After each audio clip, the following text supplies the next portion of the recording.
La humanidad atraviesa una paradoja sin precedentes.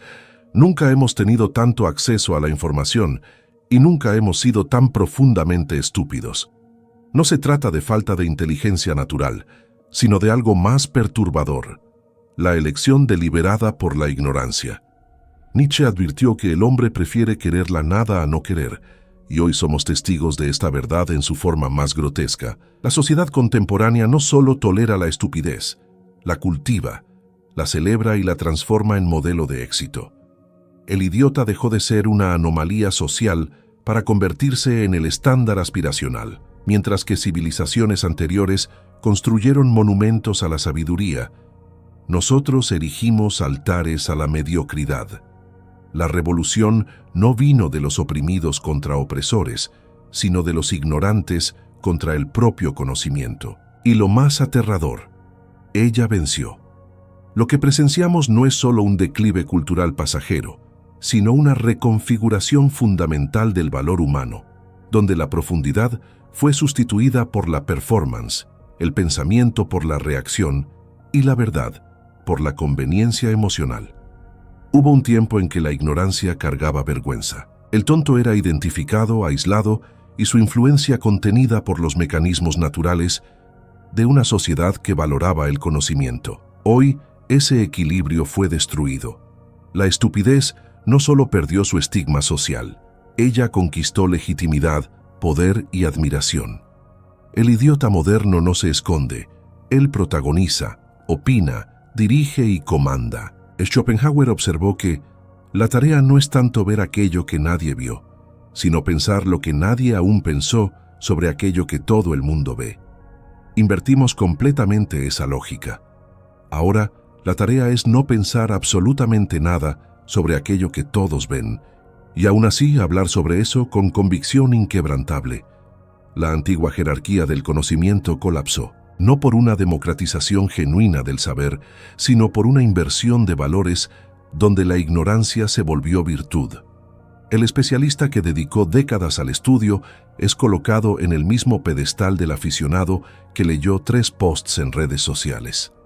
Peor, el aficionado frecuentemente posee más audiencia, más credibilidad percibida y más influencia práctica. Creamos una sociedad donde admitir que no se sabe algo es tratado como debilidad, mientras que opinar sin conocimiento es celebrado como autenticidad. La mediocridad se volvió marca de identificación con las masas. Ser común, superficial y previsible se tornó sinónimo de ser real, genuino y confiable. El conocimiento profundo pasó a ser visto con sospecha, como si cargar sabiduría fuese una forma de traición a la comunidad de los simplones. Asistimos al ascenso de una nueva aristocracia, no la de la sangre o del dinero, sino la de la estupidez ostensiva. Cuanto más superficial el pensamiento, cuanto más primitiva el análisis, cuanto más emocional la reacción, mayor el prestigio social. El idiota no gobierna por conspiración o imposición violenta.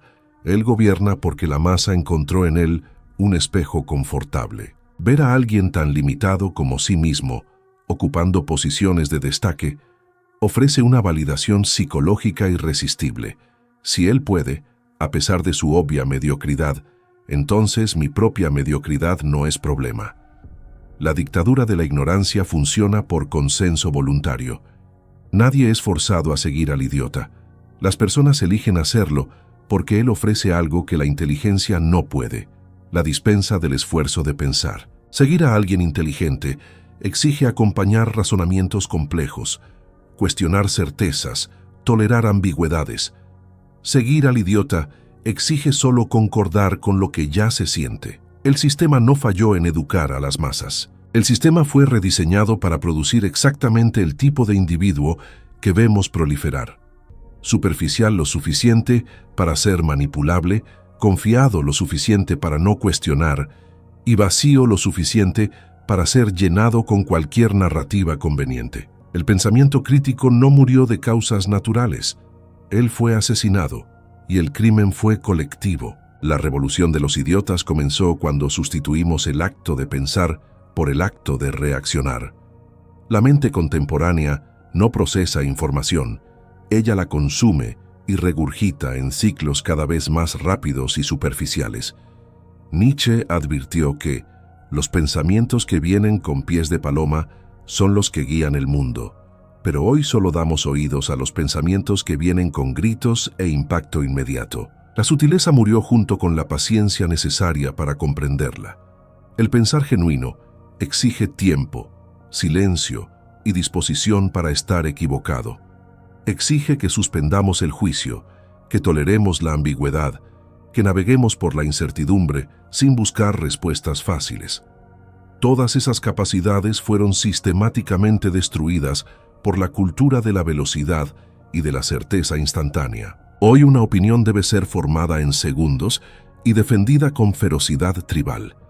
Independientemente de su fundamentación, la lógica fue sustituida por la emoción como criterio de verdad. Algo no es verdadero porque corresponde a la realidad o porque resiste al escrutinio racional. Es verdadero porque resuena emocionalmente, porque confirma preconceptos existentes, porque ofrece confort psicológico. Creamos una epistemología del sentimiento. Yo siento, luego es verdad. Cuestionar esa verdad sentida es tratado como agresión personal, no como ejercicio intelectual legítimo. La mente colectiva opera ahora por reflejos condicionados. Determinados estímulos producen respuestas previsibles sin mediación del pensamiento consciente. Es el behaviorismo aplicado a la escala civilizacional, pavlovianismo digital, donde la campana son titulares sensacionalistas y la salivación son reacciones emotivas estandarizadas. El individuo moderno no piensa sobre lo que comparte, él comparte lo que siente, y siente lo que fue condicionado a sentir por algoritmos que maximizan enganche emocional, no claridad intelectual. El debate racional se volvió imposible, no porque las personas discorden, sino porque discordar exigiría primero comprender la posición del otro, y comprensión exige pensamiento. Es más fácil, más rápido y psicológicamente más recompensador simplemente rotular al oponente y descartarlo. El matiz murió.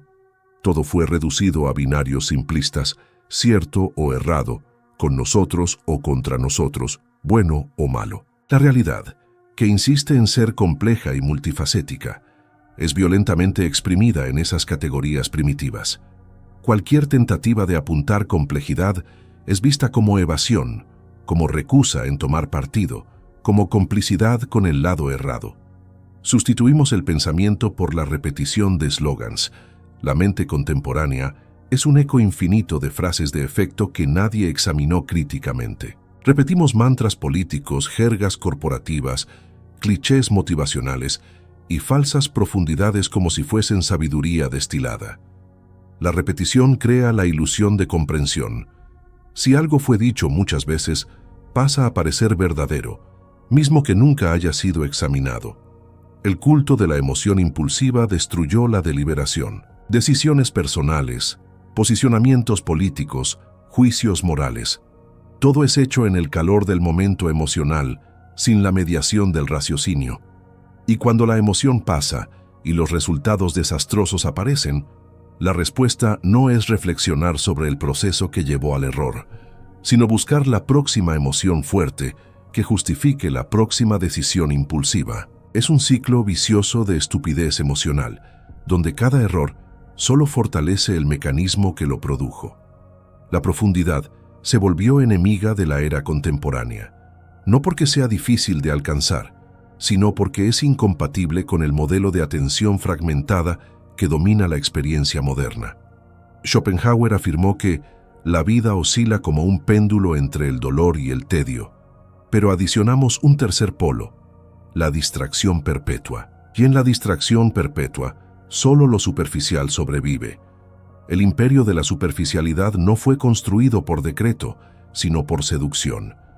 Descubrimos que lo visual, lo inmediato y lo escandaloso capturan atención mucho más eficientemente que lo substancial, lo ponderado y lo verdadero. Y en una economía donde atención es moneda, la substancia perdió valor de mercado. El resultado es una cultura donde el embalaje sustituyó completamente el contenido. Personas dedican horas a la construcción de personas digitales mientras sus vidas reales se marchitan en negligencia. La preocupación no es ser algo valioso, sino parecer valioso. No es desarrollar competencia real, sino proyectar la imagen de competencia. No es vivir experiencias significativas, sino fotografiar experiencias que parezcan significativas. La verdad se volvió irrelevante cuando comparada a la narrativa. Hechos inconvenientes son descartados si no se encajan en la historia que queremos contar sobre nosotros mismos y sobre el mundo. Creamos realidades alternativas personalizadas donde cada uno habita su propia versión conveniente de los eventos.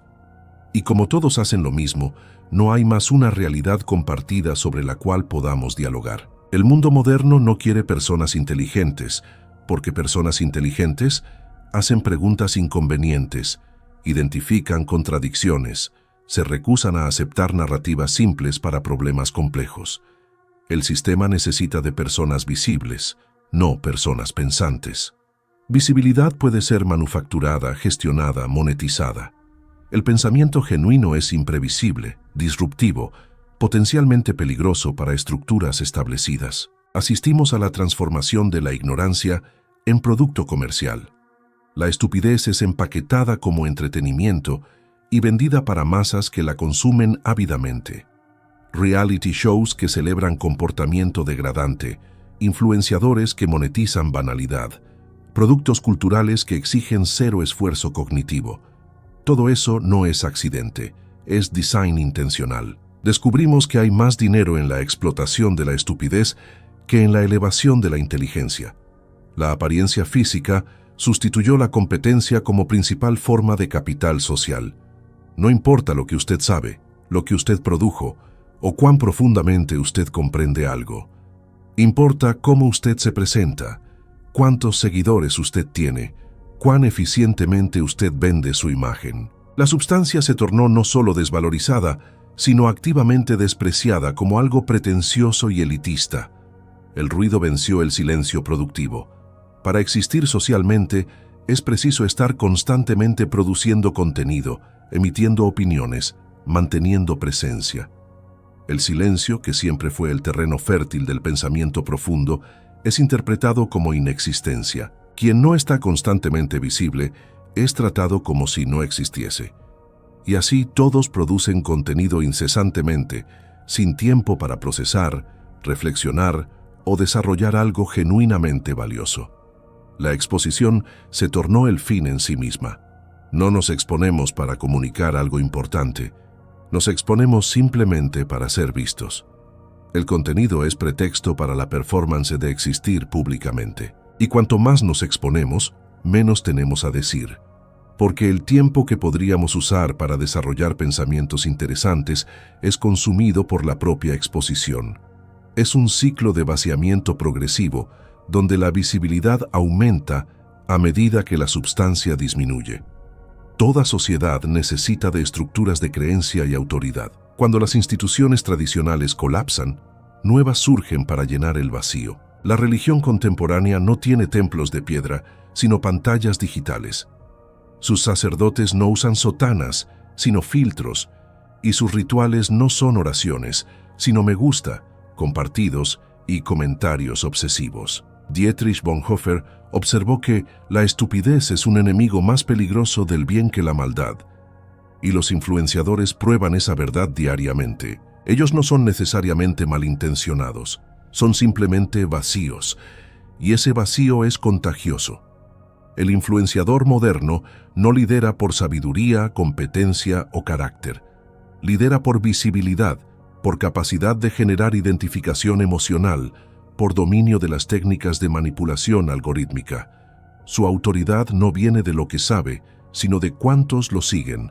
Es la tiranía de la cantidad sobre la calidad, de la popularidad sobre la verdad. Las masas no siguen influenciadores por sus ideas, sino por sus personas cuidadosamente construidas. El contenido es secundario. Lo que importa es la sensación de conexión parasocial, la ilusión de intimidad con alguien aspiracional. Las personas no quieren ser desafiadas o educadas, quieren ser validadas y entretenidas. Influenciadores entregan exactamente eso: validación emocional, en cambio de atención y dinero. La adoración de los vacíos no es fenómeno nuevo, pero su escala es sin precedentes. Civilizaciones anteriores también produjeron ídolos cuestionables, pero la velocidad y alcance de la influencia contemporánea amplifican el problema exponencialmente. Un único idiota con acceso a la tecnología cierta puede infectar millones de mentes en cuestión de horas. La promesa de pertenencia es la carnada fundamental. En una sociedad atomizada donde comunidades tradicionales colapsaron, el influenciador ofrece sustituto artificial, la comunidad de seguidores. No importa que esa comunidad sea superficial, basada solo en el consumo compartido de contenido. Para el individuo aislado, cualquier forma de pertenencia es mejor que el vacío. El pensamiento fue cambiado por la idolatría. Cuestionar al influenciador es traicionar a la comunidad. Apuntar inconsistencias en su discurso es herejía. La relación dejó de ser racional y se tornó emocional y tribal. Los seguidores no defienden ideas, defienden personas. Y personas no necesitan hacer sentido, solo necesitan mantener la ilusión de conexión. Creamos una estructura religiosa completa, con sus propios dogmas, rituales y mecanismos de exclusión. Hay ortodoxias digitales que no pueden ser cuestionadas, prácticas que deben ser performadas públicamente para demostrar pertenencia, y herejes que son expurgados del grupo a través de cancelaciones y ostracismo digital. La nueva religión tiene sus mártires, sus santos y sus demonios, todos determinados por el capricho emocional de la masa. La fama sustituyó la santidad como forma suprema de validación existencial. No importa lo que usted hace o quién usted es, importa cuántas personas saben su nombre. La celebridad es el nuevo estado de gracia y la obscuridad es el infierno. Millones persiguen la fama sin tener absolutamente nada a decir u ofrecer, simplemente porque existir anónimamente pasó a ser insoportable.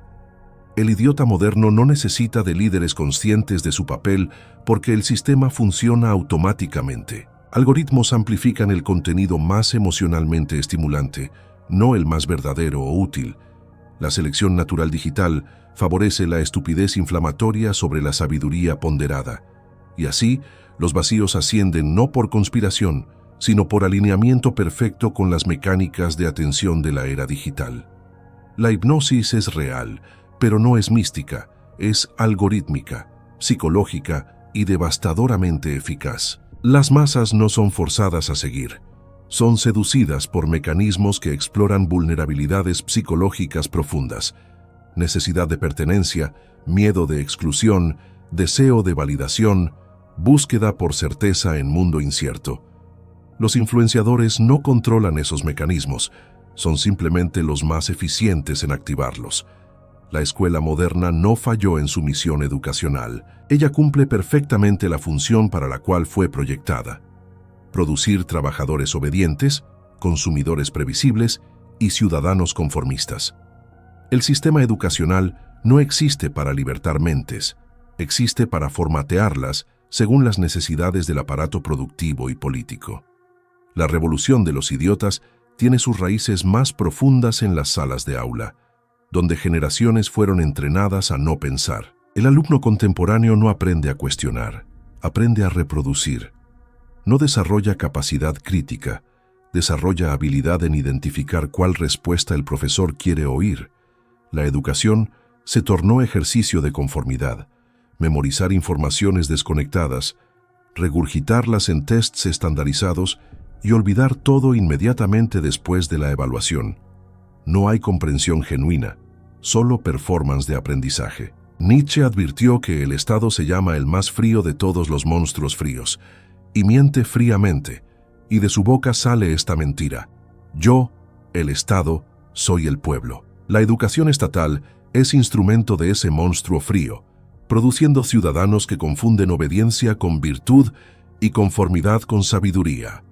Cada generación emerge de las escuelas más preparada para obedecer y menos capaz de pensar autónomamente. La curiosidad, motor natural del aprendizaje genuino, es sistemáticamente punida. Niño que hace preguntas de más es problema. Alumno que desafía al profesor es insubordinado. Estudiante que piensa diferente es diagnosticado y medicado. El sistema no tolera divergencia porque divergencia es amenaza al control. Mente verdaderamente educada es mente incontrolable, y eso es precisamente lo que las estructuras de poder no pueden permitir. Creamos generaciones de individuos técnicamente entrenados, pero intelectualmente castrados. Saben ejecutar tareas específicas, pero son incapaces de cuestionar por qué esas tareas existen o a quién sirven.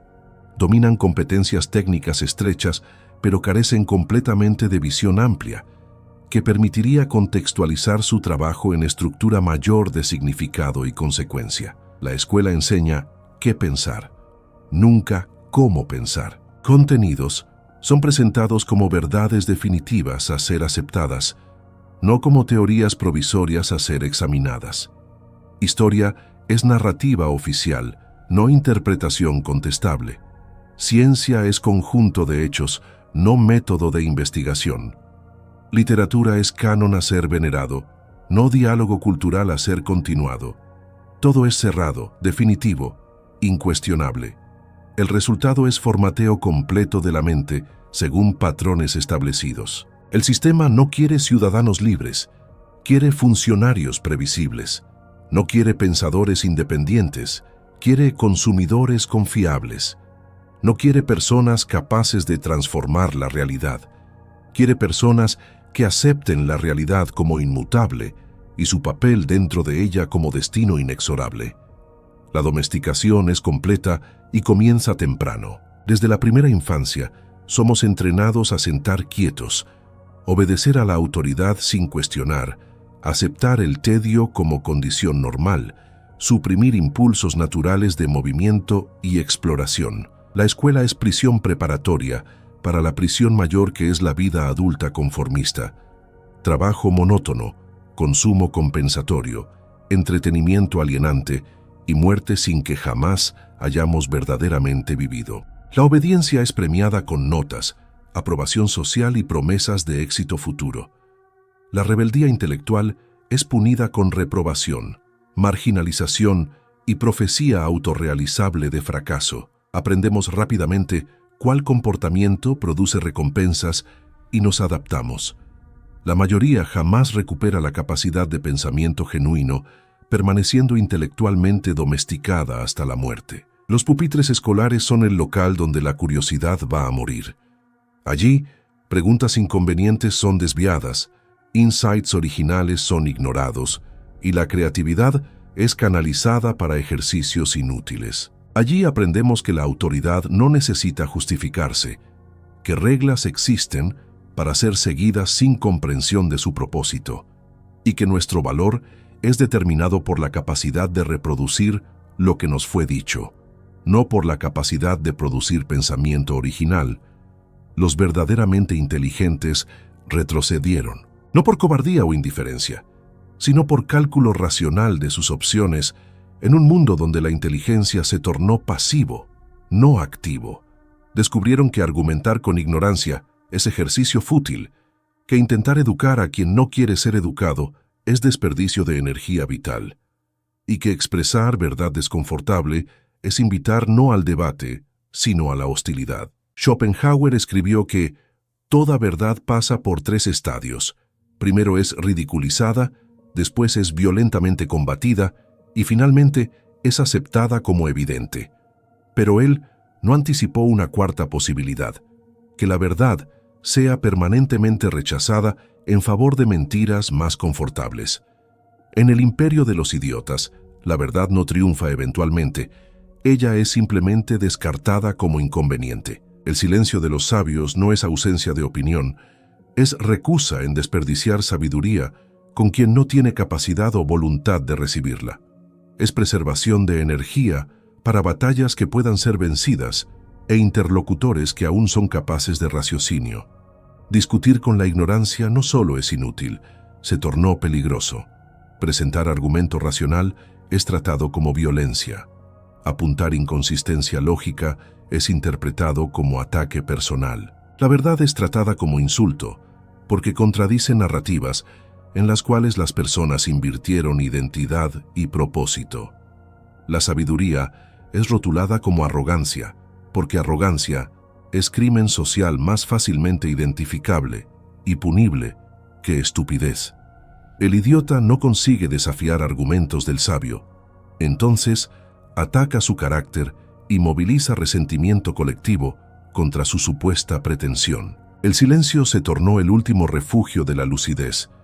Es en el silencio que el pensamiento profundo aún puede ocurrir, protegido del ruido ensordecedor de la estupidez colectiva.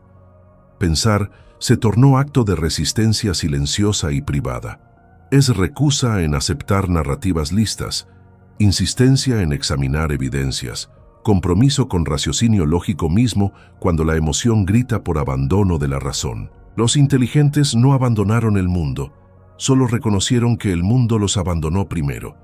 Y en ese silencio estratégico, tal vez esté la única esperanza, que cuando la civilización de la estupidez inevitablemente colapse, aún habrá mentes preservadas capaces de reconstruir algo mejor. Antes de despedirnos, ¿usted reconoce en sí mismo los síntomas de esa revolución?